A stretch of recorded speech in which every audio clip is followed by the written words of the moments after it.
All right, let's return to jury.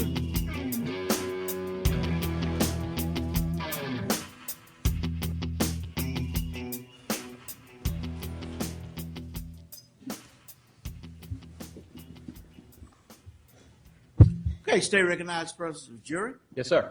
And does the defense? Yes, sir, we do. Okay, you may proceed. Doctor, let's get back into the analysis. Now, in the actual analysis of the various items that you were sent, were you assisted by other members of the Oak Ridge National Laboratory who work in other disciplines? That is correct. And who else assisted you? Dr. Marcus Wise, he's an analytical chemist, and Dr. Madhavi Martin, who's a physicist. Now, let's begin with Dr. Wise. What was Dr. Wise's role in assisting you in the analysis of the evidence in this case? Well, essentially, the laboratory where the instrumentation used to analyze these samples was located was his laboratory. And he's in charge of making sure the instrument's working properly, and he's an analytical chemist, and he's trained in interpretation of chromatograms and things of that nature. Is discussing another witness's actions. Sustained. Your Honor, if I may, as an expert, I would submit that the witness is allowed to utilize hearsay. He can utilize it, but I'm not going to permit him to testify about somebody else's qualifications. He can testify. All right, thank you, sir. Okay. Did he assist you in performing, what instrument was used to analyze the odors from the items in evidence? A gas chromatograph mass spectrometer. And there's a device that is that the device you're talking about that was in his laboratory? I'm sorry, I couldn't hear you. Is that device the device you were speaking about that was in his laboratory? That is correct. Now, when states exhibit in evidence 114, which is the can containing the carpet sample, when that was arrived in your lab, what was the first analysis that was done on that item? The first analysis was an injection of about 0.8 of a mil of headspace directly from the air inside the can. The can lid was... With this witness discussing about tests run by other experts, we would cite Melendez-Diaz versus Massachusetts. We'll have further on. Overruled. Go ahead. I'm sorry, I forgot where I was.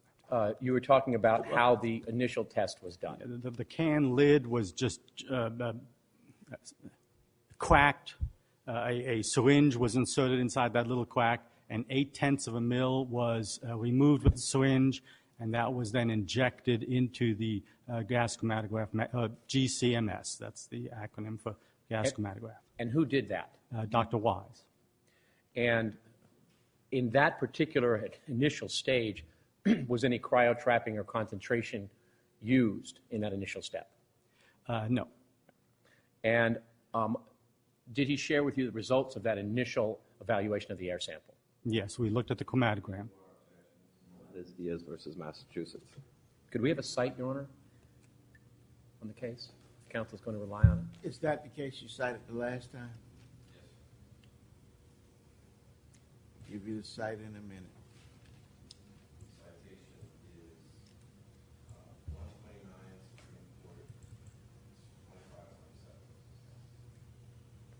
Thank you. May I proceed? You may. Thank you. So what were the results of that initial evaluation of the unconcentrated air sample? Before I ask you that, you said something about headspace. I don't know the jury would understand. What do you mean by headspace? The headspace is the volume of air contained within the can. I mean, there are items in the can, in this particular case, a piece of carpeting or spare trunk liner, and that occupied a very small amount of the can, and the rest of the can was filled with air. And the headspace is essentially what was the air above that sample in the can. And what were the results of that initial evaluation? This is outside of the scope of this witness's both knowledge and expertise, and we would request a sidebar to discuss the Melendez-Diaz. Okay.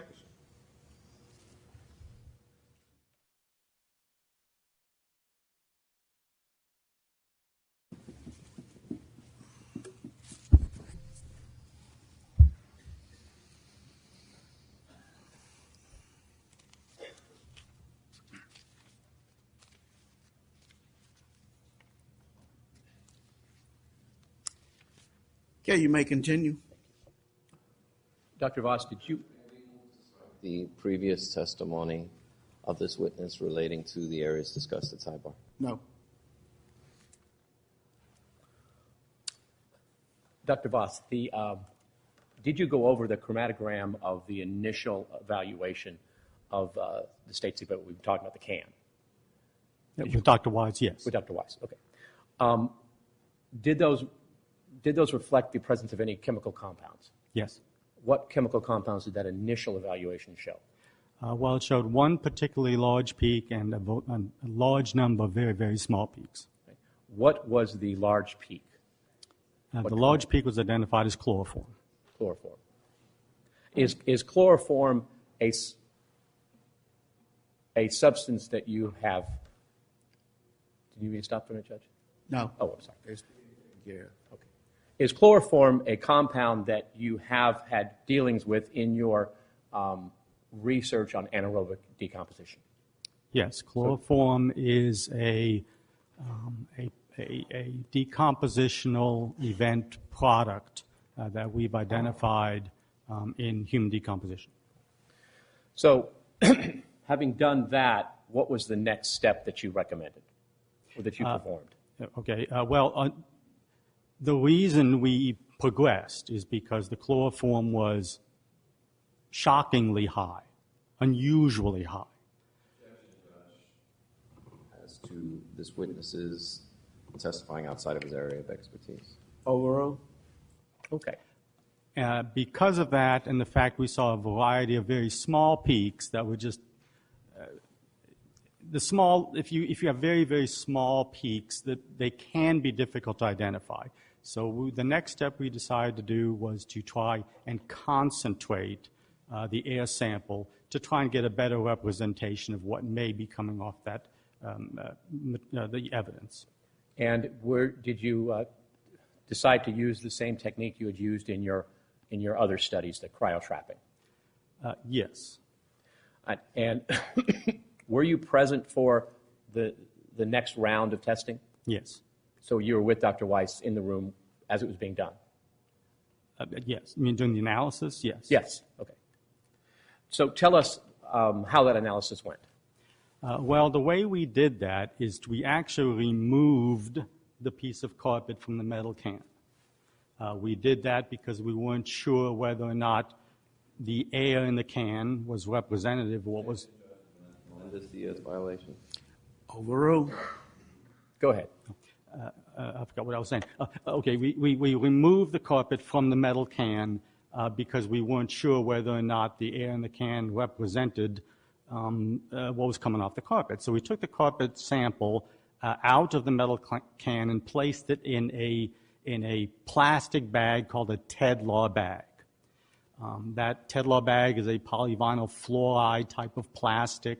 It is specifically designed or manufactured or sold as a product to contain air samples for such testing.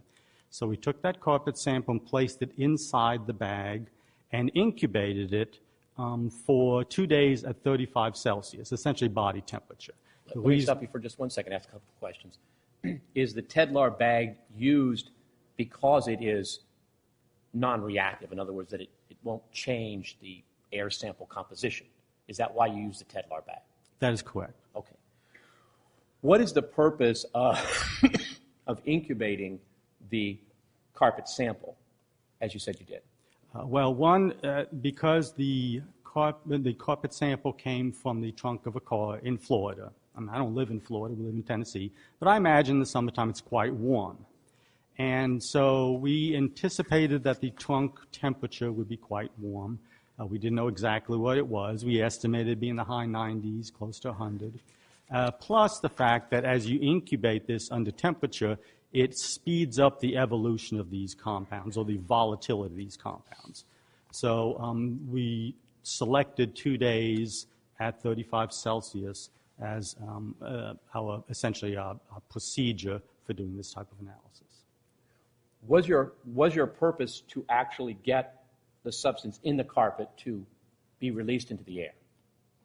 Yes, we wanted to determine absolutely what compounds were being liberated from the carpet sample specifically, without any interference from what may have been in the air when the carpet material was collected or something of that nature. And having done that, how do you then take an air sample from the bag, and then what came after that? Yes, from that bag, which contains a liter of air, it's 1,000 milliliters, we extracted 10 milliliters and injected that through the cryo trap concentration procedure and did a GCMS analysis of that. And did that additional procedure allow you to identify additional compounds that perhaps weren't identifiable in the first run that wasn't concentrated? Yes. And what was this, were you present for all of that process? I believe for almost every one of those previous post ones, yes. I believe so. All right. And what was the result of? This witness has testified to almost everyone. I believe he said he wasn't there. Overall. All right. What were the results of your concentrated analysis of the carpet sample? We were able to identify 51 individual chemical components in the 10 mils extracted out of the Tedlar bag. Was one of those chloroform? Yes. In looking at a GCMS, what is the output of a GCMS called? A chromatogram. Chromatogram. Did the chromatogram show you show a particular compound as being in much larger abundance than others? Yes, I mean, large peaks, tall peaks indicate a much more concentrated amount of material in a very small peak would. What was the largest peak that you found in this evaluation of the carpet sample? The largest peak in a chromatogram is called the base peak. The base peak was chloroform. Did the amount of chloroform that you found in the chromatogram surprise you? We were shocked. Why? We have never seen chloroform in that level in environmental samples before. At least I never have in 20 years of shooting these types of samples. Now, you did say that chloroform can be a byproduct of decomposition, correct? Yes. In human decomposition, we have seen chloroform in a concentration level of parts per trillion. So very small amounts. And this particular amount, let me stop. Did you attempt at some later point to actually specifically quantify the amount of chloroform that was in the air sample from the carpet? It was kind of a byproduct. We shot a standard of chloroform. The standard is just a known concentration of an analyte, in this particular case chloroform. The main reason to inject that was to verify 100% that the peak was indeed chloroform. But because the concentration of that standard was also known. This witness is testifying outside of his expertise. Overall. Go ahead. Because the concentration of that standard is known, we were able to make a rough approximation. We did not quantify, get the exact quantity of chloroform present. And based upon that, what is the rough approximation of the amount of chloroform in the carpet Objection, sample? judge calls for speculation. Overall. The concentration of chloroform in that sample was in the parts per million range. And I believe you said that what you have seen in decomposition was parts per trillion. Trillion, correct. So it's million, billion, trillion. Correct. I have that right. All right. Did you attempt to do any more precise quantification of the amount of chloroform to determine exactly how much it was? No, we did not. That would have required the purchase of a more concentrated standard, and after discussions, we realized or considered the fact that the amount of chloroform only represented a minimum amount that might have been present on the carpet anyway. So further quantification really wouldn't have been more helpful to us. And when you say a minimum amount, pardon me, when you say a minimum amount, what do you mean by that? Chloroform has a high rate of evaporation, very similar to gasoline. So chloroform, let's say, was formed or appeared in the trunk of the car at some point in time. This is testifying against outside of his area of expertise. Overruled. So chloroform appeared in the trunk of the car at some point in time in the past. So over time, it's evaporating. And so maybe, here the car's at the tow yard, and here the car, it's evaporating now, it's in the Anthony home again. And now it's in the garage, forensic garage. And then all of a sudden here, a sample was collected, and at that point in time, after all this evaporation had taken place, we were in the part per million range. But we had no idea how much was present in the past. So we didn't feel we could make even a better approximation of that. Okay. So, but the minimum is in the parts per million range. Million range. Yes. Now, did you also obtain and test a piece of carpet from a similar vehicle for purposes of determining whether chloroform was just naturally present for some reason? Yes, we did. All right. And did you run a similar test on that? Correct. Let me show you what's been marked as State Exhibit NP for identification and ask you if this is a document containing the chromatograms from both the evidence carpet and the control carpet to kind of demonstrate the differences. That is correct. Would it be helpful for you in demonstrating the differences you saw in using this diagram? Yes, it would. This time, Your Honor, I move into evidence States Exhibit NP. What says the defense? We'd object. This is the witness has not testified as to where he obtained this, who conducted the tests, and anything relating to its reliability. Diagrams from the trunk standard carpet and the control standard carpet. Doctor, who conducted that test? Both Dr. Wise and myself conducted the test. And is that the type of stuff that you reasonably rely upon in formulating your opinion? I'm sorry, I don't understand the question. Is that the data that you reasonably rely upon in formulating your opinion in this case? Yes. Okay. Anything else, folks? Okay. It will be admitted in the evidence.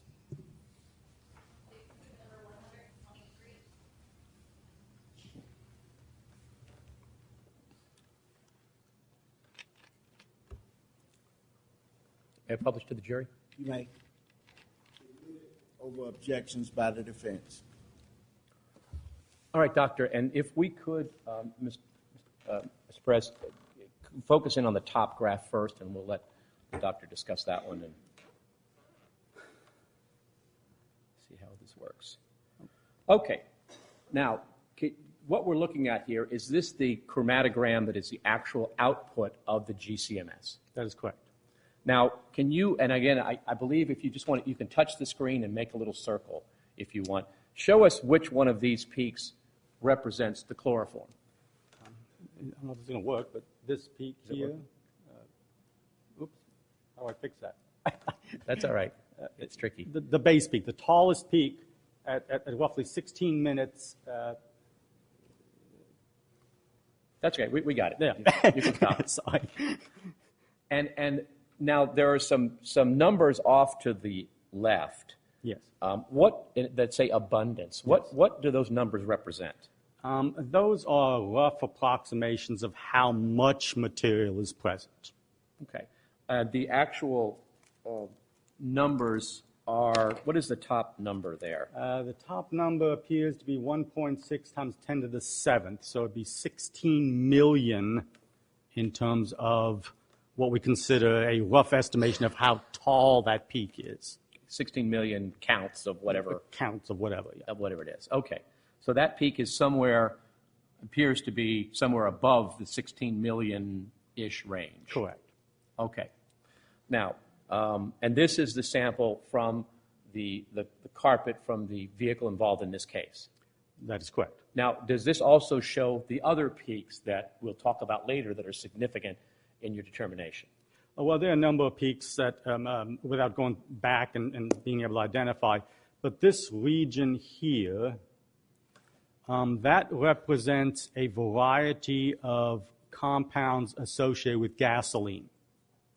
Gasoline is a mixture of dozens and dozens of components, benzene, xylene,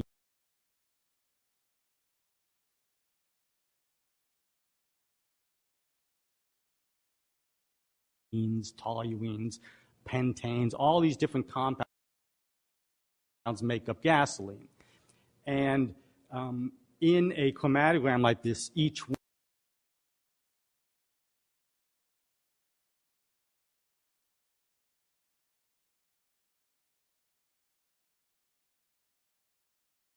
one of those compounds can be separated. But that will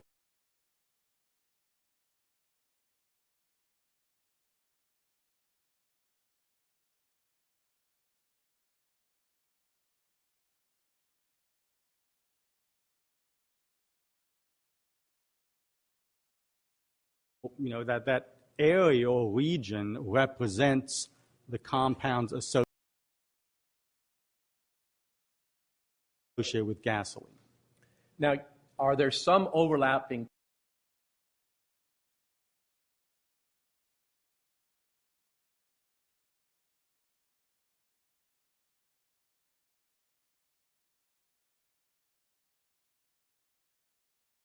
compounds between what's in gasoline and what your studies have shown are in the odor of human decomposition? That is correct. But you would not be, would you be surprised to see some gasoline components in a car? No, in fact, my understanding, at one point in time, there was an actual gas can in the car. All right. But this reflects the relative abundance of the components of gasoline odor as opposed to decomp odor and or chloroform. That is correct. Could we now look at the second chart?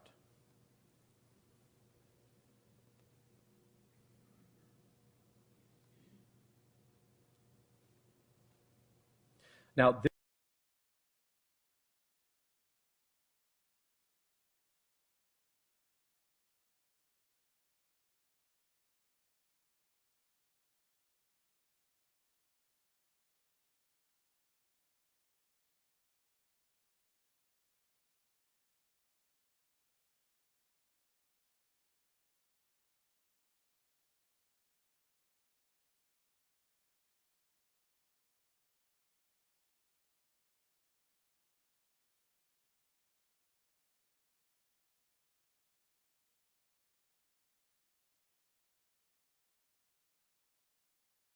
this reflects a chromatogram from a vehicle that was sample that was obtained at your direction, correct? Correct.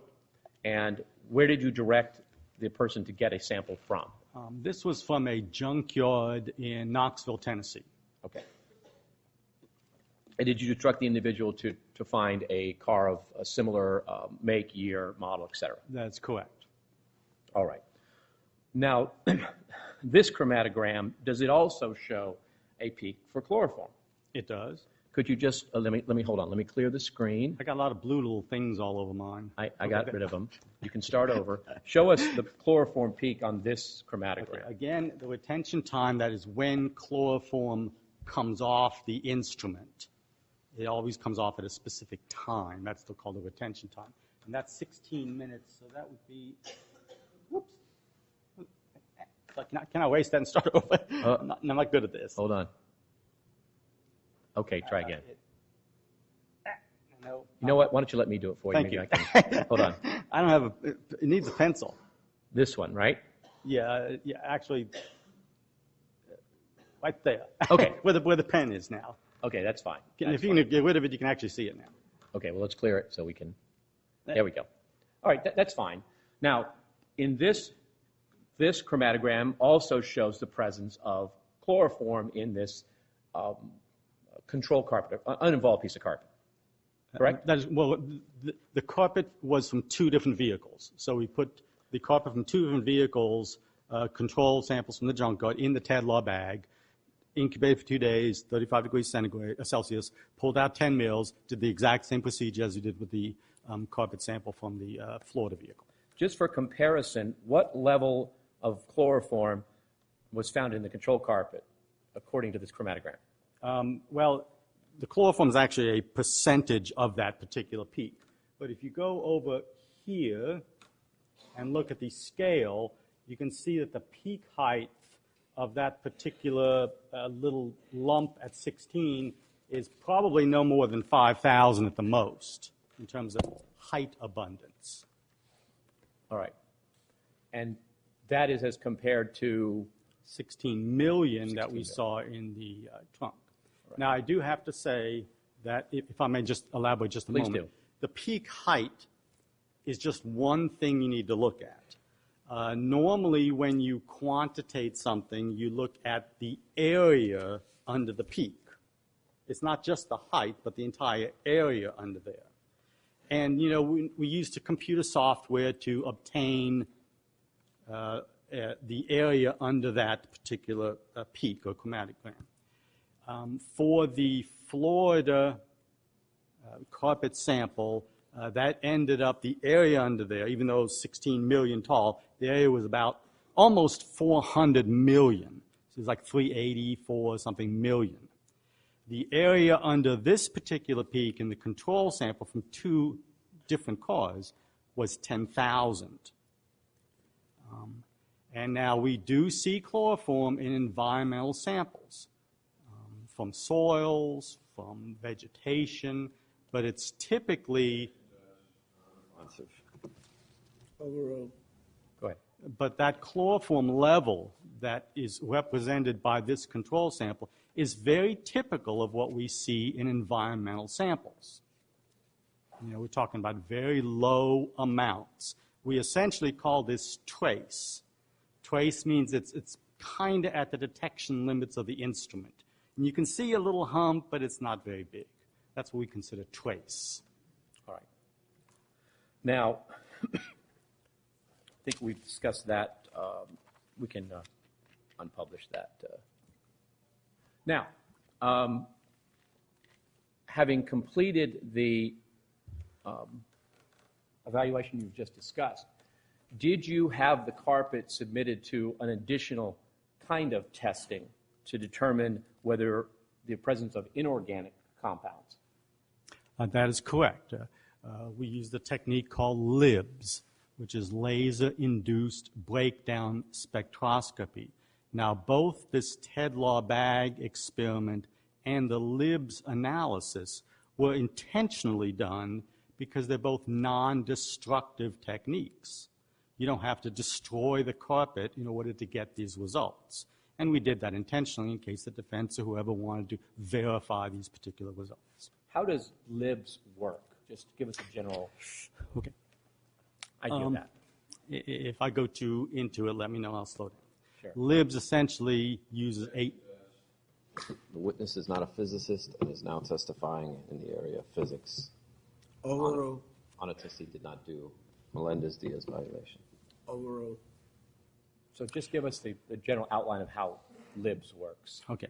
Libs, laser-induced breakdown spectroscopy, is a laser-based technique.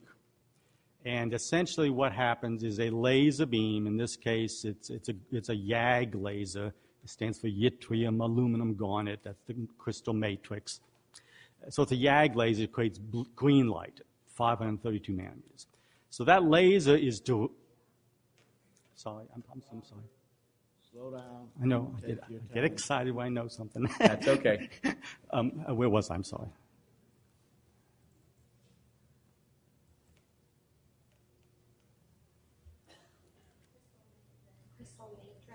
Yeah, the crystal matrix is called a YAG laser, yttrium aluminum garnet.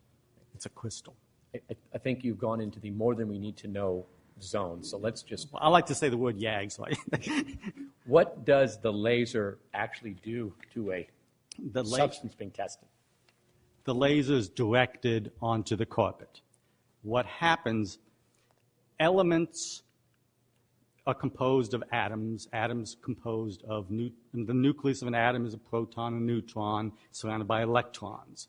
These atoms can be in two different states, a ground state or an excited state. Okay?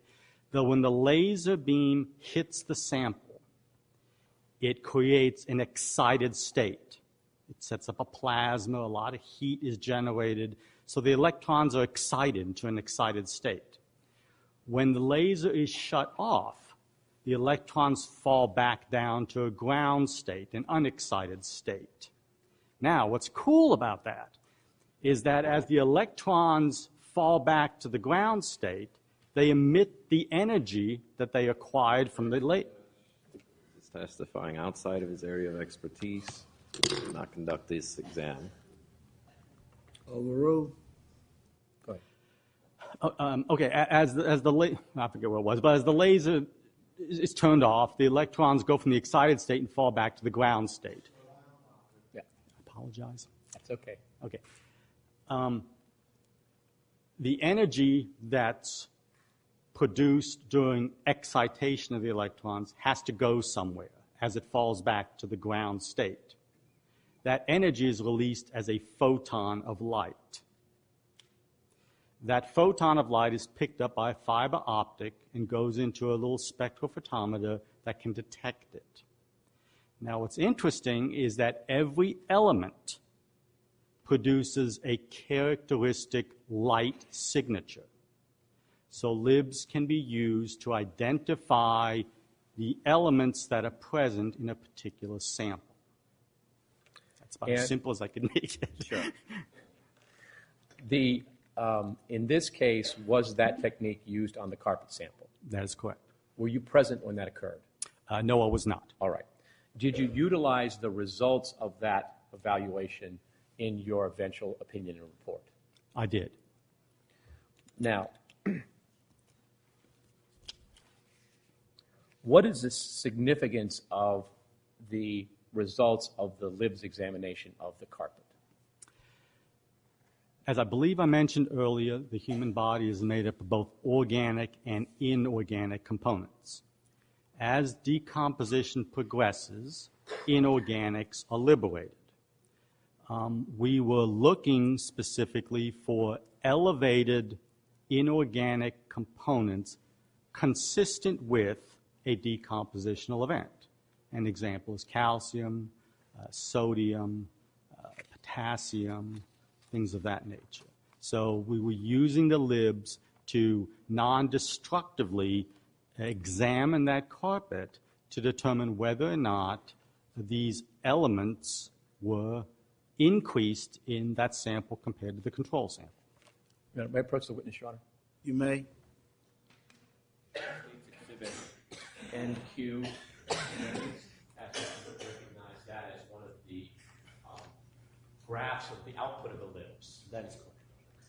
And is this one of the items you used in coming to your opinion in this case, this graph? Yes. Would it be helpful for you to explain to the jury the results of the test to use this graph? Yes. This time you ought to move to Evidence States Exhibit NQ. We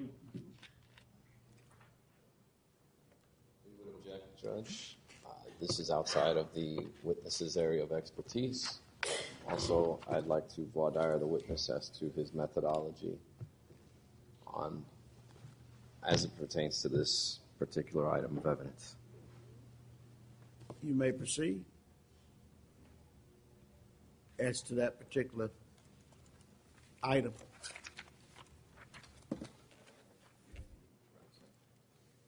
It's not in evidence. So. Dr. Voss, good afternoon, sir. Hi. Good morning. You're not a physicist. Correct. And Dr. Madavi Martin is the person that conducted this Libs examination. That's correct. And as it relates to Dr. Martin, she's the one in charge of the Libs laser, correct? It's her laser, yes. In fact, you're not even allowed to touch it. Objection, relevance to the issue. It's Sustained. methodology, Judge. Not that question. Sustain.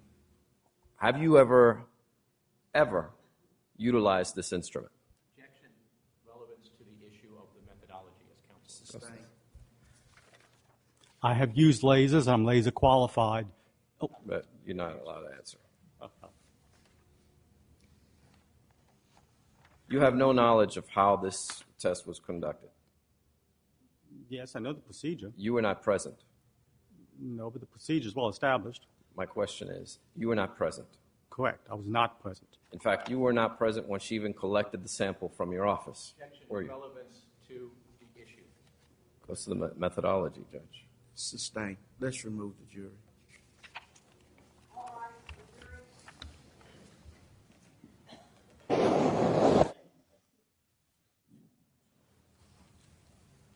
You may be seated.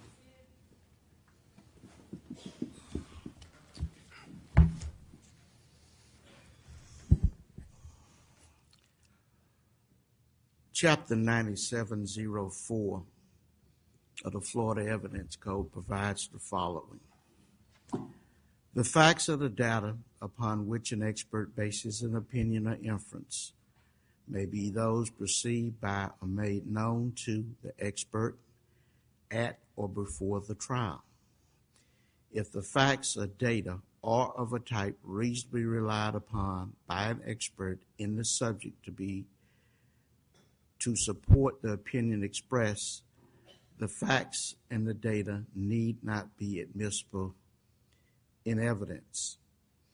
Professor Earhart, in his publication, Earhart on Florida Evidence, the 2010 edition, states the intent of the drafters of the Evidence Code was to permit expert witnesses to reach their opinions and explain them in almost the same manner as they would in their laboratories or office, citing Swartz versus State 695, 7th 2nd 452, a 1997 4th District Court of Appeals decision.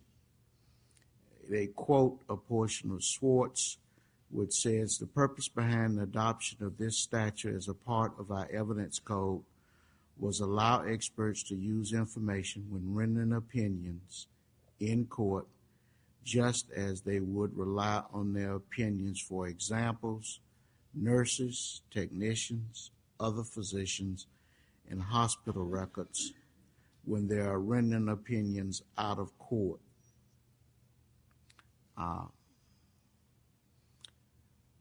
Mr. Baez, I was under the impression that you were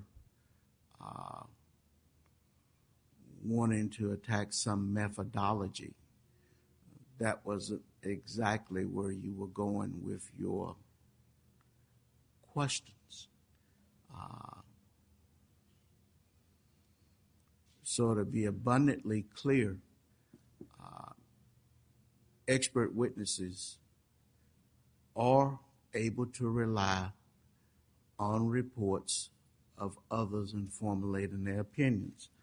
The evidence code even goes on to say, even if the evidence may not be admissible, as long as it is something or the type that are reasonably relied upon by the expert in the subject to support their opinions. What you may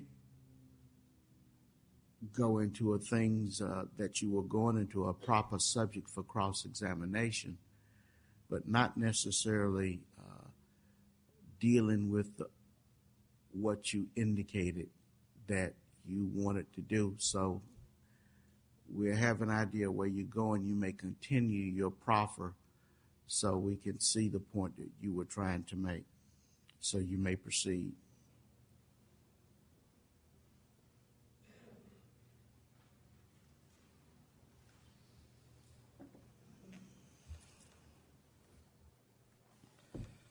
Dr. Voss, the results of the Libs examination, what exactly were they? They showed that inorganic elements associated with human decomposition were significantly elevated over what was found in the control carpet sample. And the inorganic chemicals that were found were calcium, Among others. sodium. Can I look at the report and, Yes, you may. confirm? Yes, you may, sir.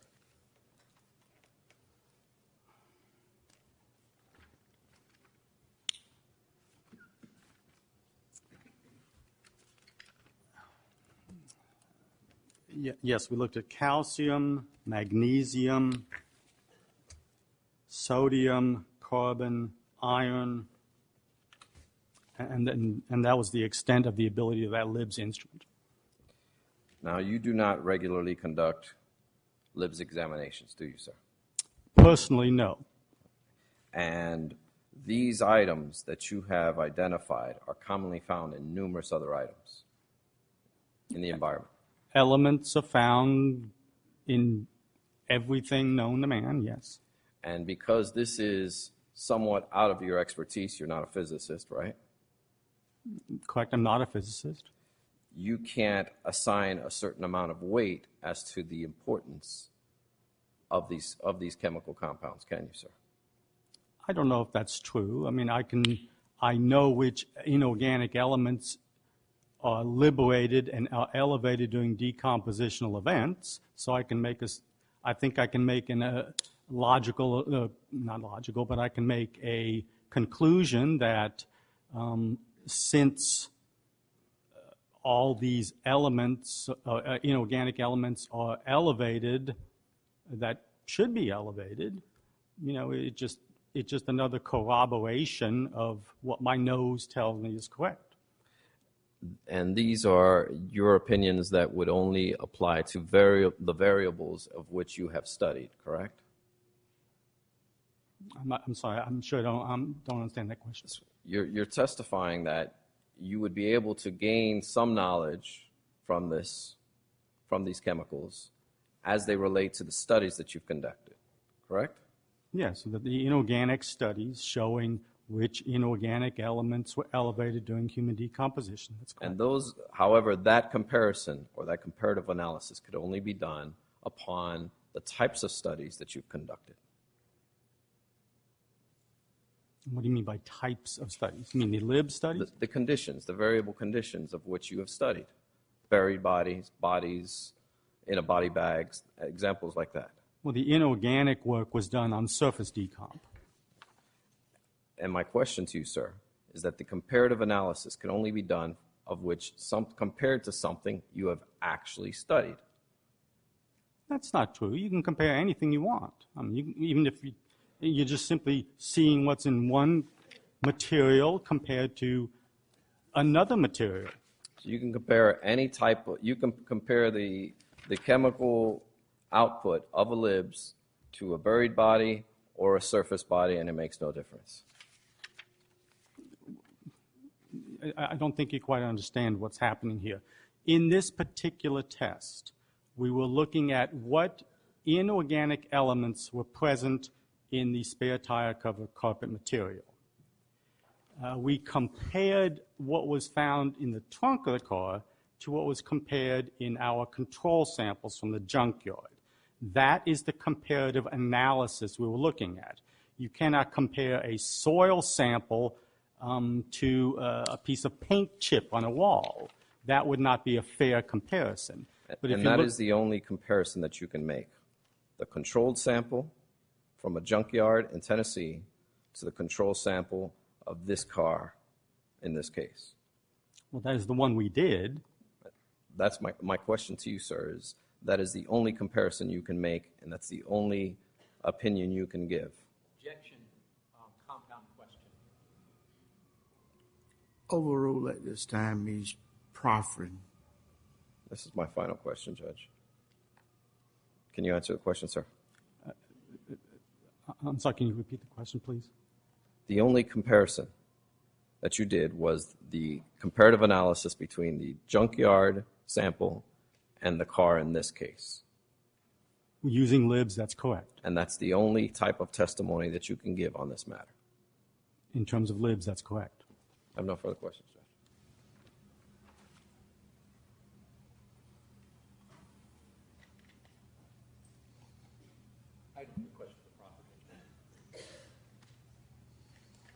Any additional objections to the testimony?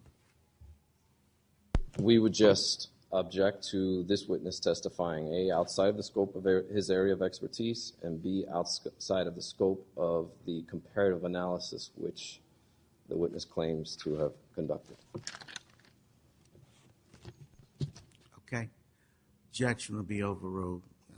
I'm going to ask both the state and the defense over the noon recess to read page 745 of the 2010 edition of Earhart, the first two full paragraphs, particularly dealing with the foundation requirement that must be laid before experts can regurgitate other things.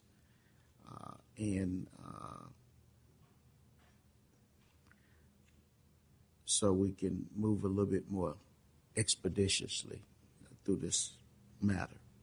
Okay, let's return to jury. I believe at the point of moving into evidence states exhibit NQ. I think that's where the objection came up. Can we repeat that from the jury? Objection will be noted and objection will be overruled. Let's return to jury. We'll announce that when the jury gets back in.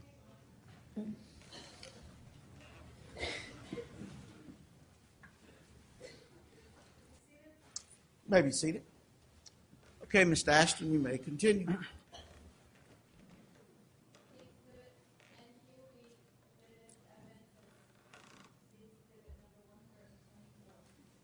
May I publish, Your Honor? You may publish.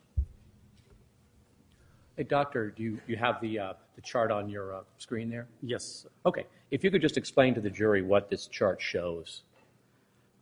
Essentially, every element comes off at a particular wavelength that's characteristic to that element. In the case of calcium, it comes off in two particular spots. Calcium there. Oops. I'm not good at this. Ca means calcium, and this is just one example of the inorganic compounds that we use Libs to analyze.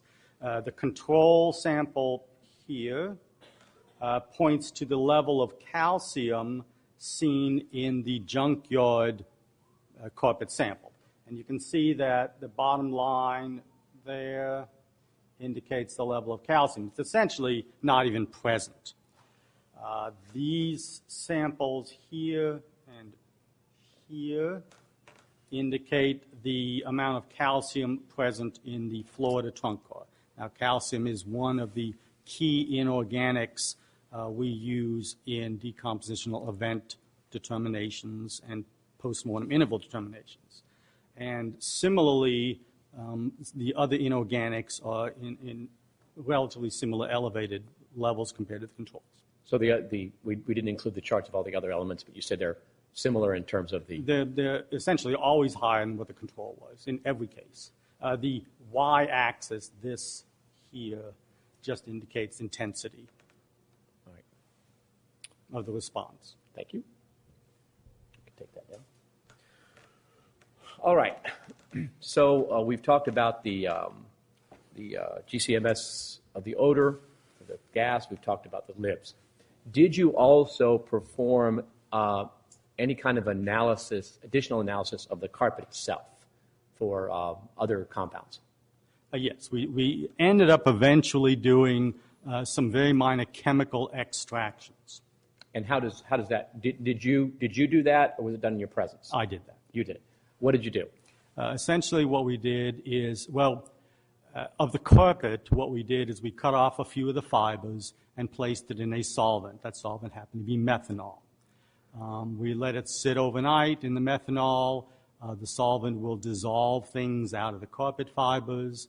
You then inject a small amount of the methanol into the GC mass spec system and get a chromatogram and identify the peaks, the compounds present in that as well. Was the purpose of that to to detect compounds that weren't going into gaseous form. That is correct. Yeah, again, headspace analysis, looking at the gas over a sample, is just what compounds are being evaporated off that sample. So we wanted to delve a little bit further and look at what compounds may be actually stuck into the fibers that would not evaporate very easily. And what did that analysis find?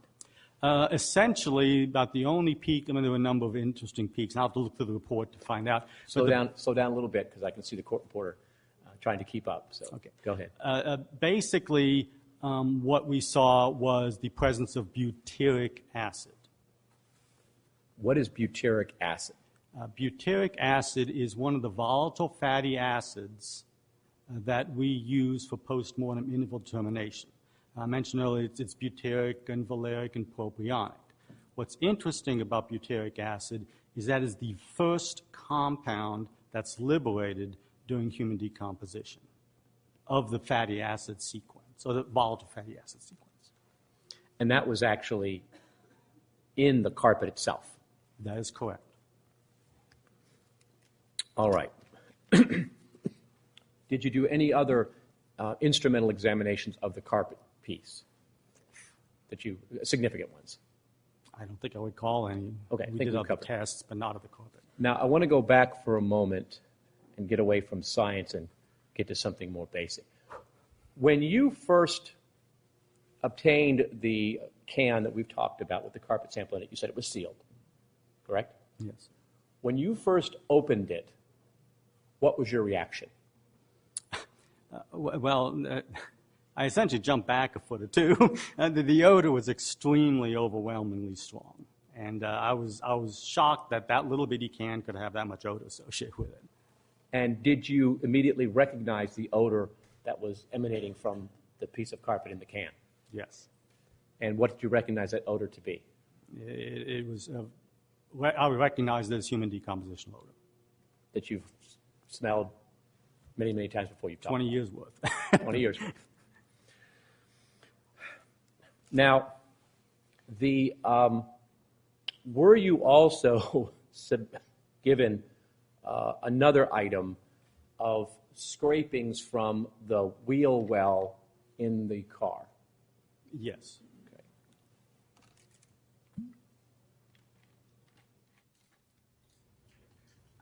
Let me show you what's been marked the State's Exhibit for Identification JM.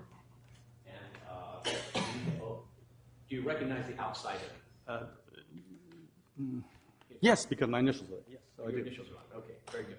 And what did that contain? If I remember right, now, I'm not, it's been a while, but I think it was a little glass vial containing scrapings from what was from the tire well or whatever it was. Let's go ahead and open it up Okay. and have you take a look and make sure that it's what you recall.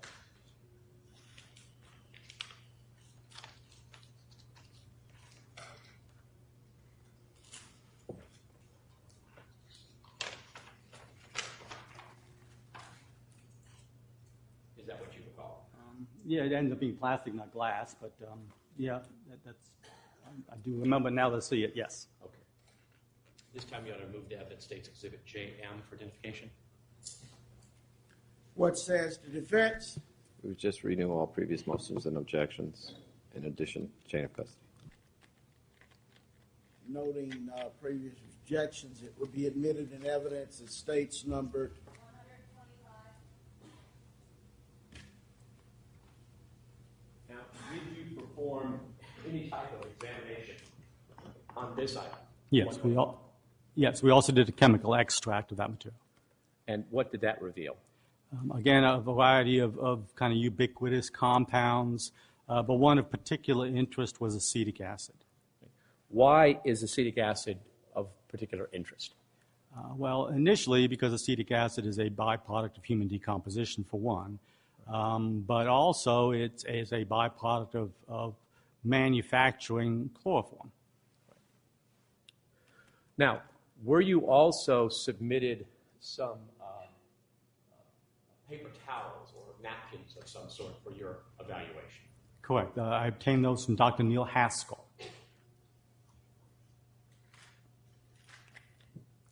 Let me show you what's marked as State's Exhibit HP. Again, tell me if you recognize the outside, and then we'll open it up. I don't recognize the box. I mean, it's a box, okay? Let's go ahead and open it up. Let me take it over here and do that safer.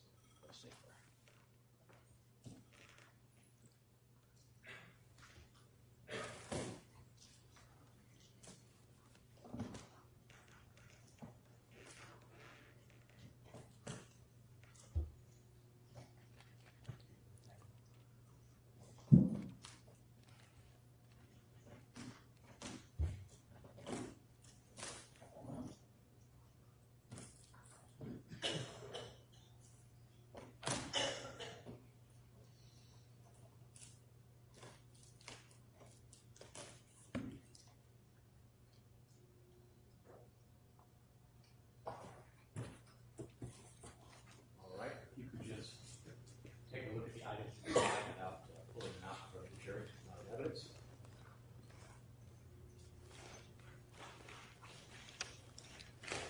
Yes. Do you recognize the items contained within State's Exhibit HP as the items that you were sent by Dr. Haskell? Correct. Yes. This time, Your Honor, I remove this to evidence of conditional admissibility, and I'll explain what it actually was.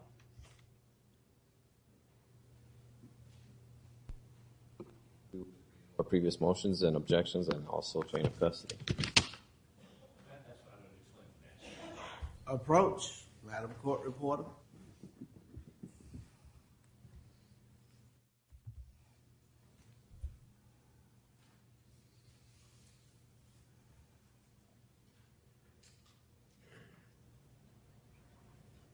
You may continue.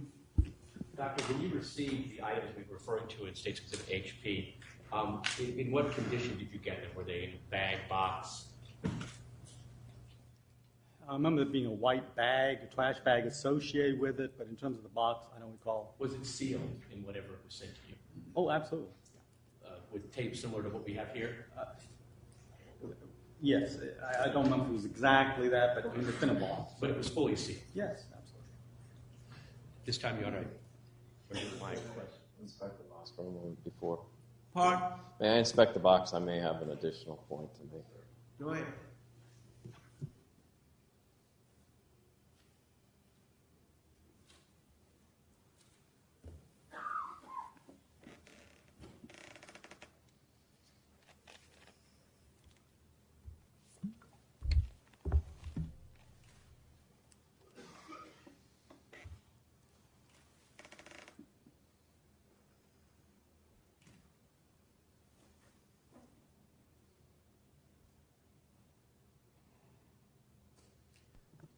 I would just renew our previous motions and objections. We have nothing additional.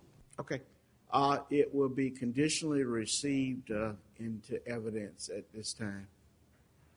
Exhibit number 126.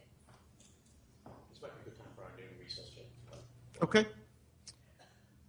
All right, ladies and gentlemen, the jury is approximately 2 minutes before the hour of noon. We're going to recess for lunch.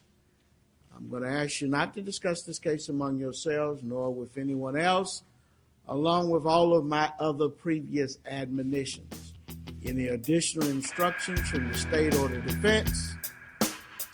Okay, we'll be in recess until 1:30.